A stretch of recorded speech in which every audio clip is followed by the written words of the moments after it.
nggak tahu sih. Sebenarnya nggak ada motivasi untuk bikin project ini. Bahkan bisa dibilang ini adalah project sotoy yang pernah aku buat, karena sebelumnya aku nggak pernah buat project semacam ini yang semuanya aku kerjain sendiri dengan sistem proses kreatif yang menurut aku berbeda dari karya-karyaku sebelumnya. Kerjanya dari rumah, LDR aku dan tim seriesnya tuh LDR ngerjainnya. Jadi bisa dibilang bermodalkan baju tidur, bermodalkan piyama, project ini selesai. Bisa dibilang ini apa ya, project yang berhasil selesai tepat waktu. Entah kenapa aku ngerasa ini jadi kayak tantangan tersendiri buat aku untuk ayo bisa deh nih selesai. Dan entah ya, mungkin karena sebelumnya nggak pernah bikin project kayak gini, walaupun susah, cuman karena hal yang baru, experience baru, jadi ngerjainnya juga ada semangat yang baru gitu. Pressure-nya ada, cuman lebih ke ngerasa tertantang gitu. Kayak sejauh mana sih aku bisa menyelesaikan ini, dan dari menulis skripnya, terus deg-degannya mungkin kayak nanti sih waktu orang-orang akan denger, waktu orang-orang akan tahu endingnya. Sebenarnya aku juga nggak tahu ya kenapa aku sering banget membuat ending yang menyebalkan. Mungkin karena menurut aku yang namanya ending sebuah cerita itu kan harus bisa membekas, karena aku mau terus diingat. Jadi kadang yang menyebalkan tuh emang lebih susah dilupain gitu. Jadinya kita coba aja cara yang berbeda, ending yang berbeda juga. Aku ngerasa series yang aku buat ini punya warna yang berbeda. Ngelihat hype-nya series-series di Indonesia yang selama pandemi ini mulai berkembang di beragam platform, sejujurnya bikin aku pressure kali ya, bikin minder juga, karena aku tentu saja memantau series-series yang lagi tayang tuh kayak gimana, dan menurut aku semua bagus. Kenapa menurut aku series tuh menyenangkan? Karena series itu menegangkan.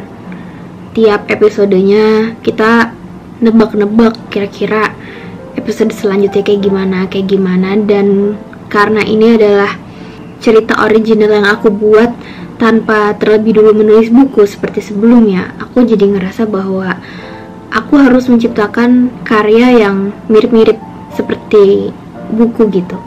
Kenapa aku memilih untuk buat seriesnya dengan versi audio? Karena aku ngerasanya nih itu sama seperti membaca buku, karena nggak ada visualnya, nggak ada gambarnya, nggak ada orangnya. Dan ya seperti yang aku bilang, ini cerita pertama yang aku rilis tanpa terlebih dulu jadi buku, dan aku sangat membutuhkan imajinasi kalian untuk ikut serta di dalam proyek besar ini, karena aku percaya bahwa proyek ini nggak berhenti sampai di episode terakhir. Aku ngerasa ceritanya masih panjang dan aku suka banget ceritanya. That's why aku pengen aja nih jadi proyek kita bareng-bareng, untuk jadi kenang-kenangan bahwa ternyata dari rumah aja berbekal piyama dan susu coklat panas aku bisa menyelesaikan series ini. Cuma kenapa ya endingnya kayak gini? Ya karena terbaik itu nggak selalu tentang bahagia kan. Jadinya aku waktu denger ulang lagi dari episode 1 sampai episode terakhir, aku kan pasti nge-preview terus gitu ya, ngedit ulang semua, dengerin satu-satu, dan udah aku dengerin berulang kali. Dan udah berulang-ulang kali aku denger, aku tetap sebel banget sama ending yang aku buat. Aku sering kayak gitu sih, karena kan penulis itu kan pembaca pertama karyanya sendiri kan. Aku pun kadang suka benci sih sama diriku sendiri. Ya kenapa endingnya kayak gitu. Tapi untungnya kalian udah terlebih dulu mengenal aku lewat buku, jadi kita ketemu di Kuas Kanvas dan Bulan Kesepian di Spotify. Sebenarnya hal paling seru adalah karena menurut aku ini karya yang sangat global. Aku ketemu banyak teman-teman baru, gak cuma dari Indonesia. Bahkan ibaratnya kakak mentor aku untuk membuat karya ini, dia di Singapura, dan aku diajarin banyak hal yang tiap kali step by stepnya aku kerjain, aku ngerasa wah, I learn something new gitu. Bahkan meeting awal perencanaan si proyek ini, aku ngenalin ceritanya ke teman-teman di US, bahwa ya seru aja mengenalkan cerita di Indonesia ke teman-teman di sana. Mereka juga tertarik gimana sih perkembangan adaptasi di Indonesia, gimana sih perkembangan romance story di Indonesia. Ya seru sih membahas hal-hal yang gak melulu cuma tentang aku. Ya, I'm so happy. Deg-degan, akan tayang seminggu sekali. Durasinya kalau nggak salah satu episodenya tuh 15 sampai 18 menit deh. Yang jelas sebelum ke visualnya nanti, aku pengen banget teman-teman untuk membantu aku menggambar series ini. So,